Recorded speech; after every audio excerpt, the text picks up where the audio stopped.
A circular lamina of 30 mm diameter rests on VP such that one of its diameter is inclined to 30 degrees to VP and 45 degrees to HP. Draw the top and front views in this position. So since one of its diameter is inclined to both HP and VP, and he says it is resting on VP, so obviously the initial position has to start from VP. So we are going to draw a circle of 30 mm diameter in the initial position and divide the circle into 12 equal segments as has been explained in the previous videos. Then you project these points to the front view, top view, you are going to get this point. So this is a case wherein the surface is parallel to VP and perpendicular to HP, so you are getting a line in HP. So in the second position, he says one of its diameter is inclined to VP. So which is the diameter? The diameter AG is inclined to VP. Here AG is parallel to VP. So I am getting the true length. Since A dash G dash is parallel to HP, I am getting the true length here also. Since it is parallel to VP, so it is inclined to VP, you draw a line inclined at 30 degrees to VP and then measure the length from A to G, and from A you cut an arc to get this point. Similarly, you measure the length from A to this point, from A you cut an arc, and similarly without changing the radius from G you cut an arc to get this point. Then measure the length from A to this point, from A you cut an arc.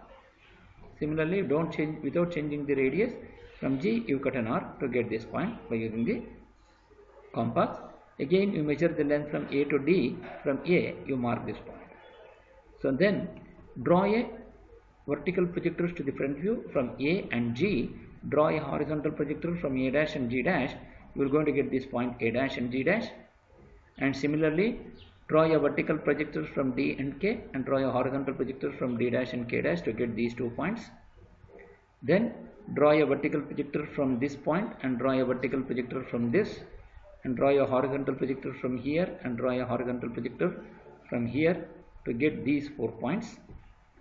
Similarly, draw a vertical projector from this point and draw a vertical projector from this, and correspondingly you draw a horizontal projector from here and draw a horizontal projector from here to get these 4 points. So now here AG is inclined to VP and DK is parallel to VP. So you have the major axis and you have the minor axis. So you are going to draw an ellipse now. Once you get the ellipse, then such that one of its diameter is inclined at 45 degrees to HP. So this is the true inclination again. Since this is the true inclination, so here, but this diameter AG, which is already inclined to VP, and you have got an apparent length which is 25.98008, but this diameter is 30, which is in true length. So since 45 degrees to HP is the true inclination, so from here consider any point and you draw a 45 degree line, and on that line you take the true length of the diameter, which is A dash D dash, which is 30 mm. From A dash you cut an arc and you will get the locus. Then you measure the length from A dash to G dash, from A dash you cut an arc to get AG, which is an apparent inclination, which is alpha. So on that line you construct this sketch as been explained in the previous videos.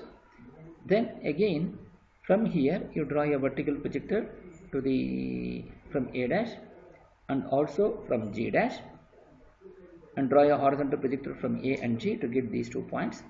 Similarly, draw a vertical projector from this point and also from this point, and draw a horizontal projector from here to get this point and this point.